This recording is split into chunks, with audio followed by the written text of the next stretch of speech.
এই যে মেশিনটা দেখতে পাচ্ছেন, এই মেশিনটা একদমই কুলিং হচ্ছে না। সো চলুন মেশিনটাতে কী প্রবলেম আছে সেটা আপনাদের দেখিয়ে দিচ্ছি।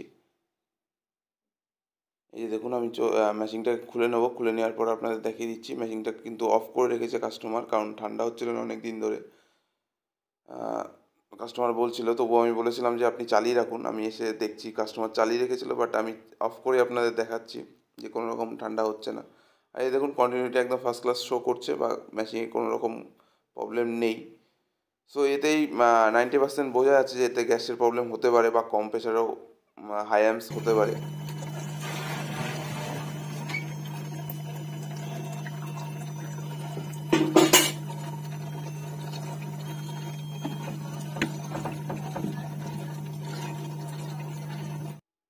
সো আপনাদের দেখিয়ে দিলাম যে কীরকম আওয়াজ হচ্ছে। আশা করছি আপনারা বুঝতে পারছেন আওয়াজটা।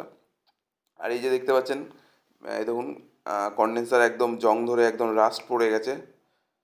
সো এতে একদম 100% ক্লিয়ার হয়ে গেল যে এর মেশিনে কোনো গ্যাস নেই। এই যে দেখুন, আমি নজেল ভাল্ব ক্লিক করে আপনাদের দেখিয়ে দিলাম, বা প্রেস করে দেখিয়ে দিলাম যে এখানে কোনো গ্যাস নেই মেশিনে, এটা ভ্যাকুমে চলছে।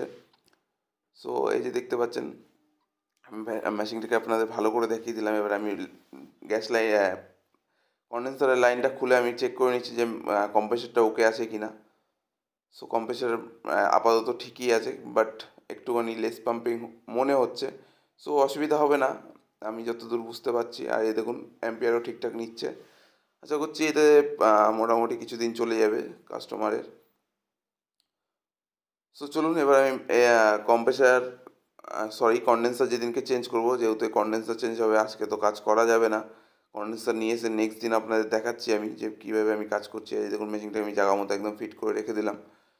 সো এই দেখুন, আমি নেক্সট দিন চলে এসেছি। আমি মেশিনটাকে বাইরেও নিয়ে এসেছি, প্লাস আমি কনডেন্সারও নিয়ে এসেছি। এই দেখুন, এবং নতুন নতুন কনডেন্সার নিয়ে এসেছি। আর এই দেখুন, এই পুরোনো কনডেন্সারটাকে চেঞ্জ করে দেওয়া হবে। এই দেখুন, আমি পুরোনো কনডেন্সারটাকে চেঞ্জ করে খুলে নিয়েছি। খুলে নেওয়ার পরে আমি নতুন কনডেন্সারটাকে বসানোর আগে যা যা আমার করণীয় কাজ আছে, সব রকম ঝালাই বা যেখানে যেখানে রাস্ট পড়ে রয়েছে সব কিছু আমি ক্লিন করে নেবো, যাতে আমার ঝালাই করতে কোনো প্রবলেম না হয়। এই দেখুন, আমি সব জায়গা একদম ঘষে ঘষে ক্লিন করে নেওয়ার পরে আমি এই পাইপ লাইনগুলো খুলে নিলাম। আর এই দেখতে পাচ্ছেন, আমি এবার কনডেন্সারটাকে বসিয়ে দিলাম। যেহেতু বডিটা পুরনো হয়ে গেছে, তার জন্য সব আগের যে ক্লামগুলো ছিল সেগুলো খুলে হাতে চলে আসছিলো, যার জন্য আমাকে নতুন ক্লাম ইউজ করতে হলো। এই দেখতে পাচ্ছেন, আমি ফ্লাশ করে নিলাম। আগের ভিডিওর আগের যে পার্টটুকু আপনাদের দেখালাম যে কীভাবে তেল উঠে গেছিলো কুলিং কয়েলে, আপনারা আওয়াজ পেয়েছিলেন, আশা করছি বুঝতে পেরেছেন।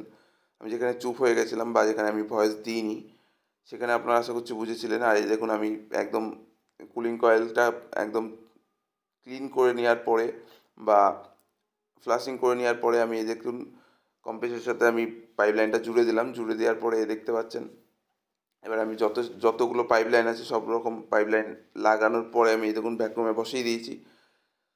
সো এটা প্রায় 1.5 ঘন্টার ভিডিও, আপনাদের আমি 4 মিনিটে শো করছি। সো সব কিছু হয়তো তুলে ধরা সম্ভব হচ্ছে না। এই দেখুন, মেশিনটাকে ভ্যাকুমে বসিয়ে দিয়ে আমি কিছুক্ষণ রেখে দিলাম। রেখে দেওয়ার পরে এই দেখুন, আমি ভ্যাকুম থেকে সরিয়ে আমি গ্যাস চার্জ করে দিচ্ছি। মেশিনটা একদম সুন্দরভাবে গ্যাস চার্জ করে দেবো। আপনাদের যেরকম বললাম 4 মিনিটে আমি ভিডিওটা করছি, অনেক কিছু হয়তো মিস হয়ে যেতে পারে। সো দেখুন, আমি গ্যাস চার্জ করে দিয়েছি। একদম মেশিনটা ফার্স্ট ক্লাস রান হচ্ছে বা ফার্স্ট ক্লাস ঠান্ডা হচ্ছে, এটাও আপনাদের দেখিয়ে দিচ্ছি আমি।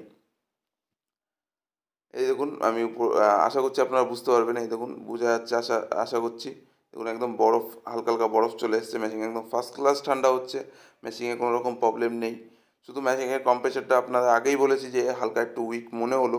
সো ওতে কোনো অসুবিধা নেই। নেক্সট টাইম যদি এই মেশিনের কম্প্রেসার কাস্টমার চেঞ্জ করে, আপনাদের ভিডিও পেয়ে যাবেন। Thank you for watching.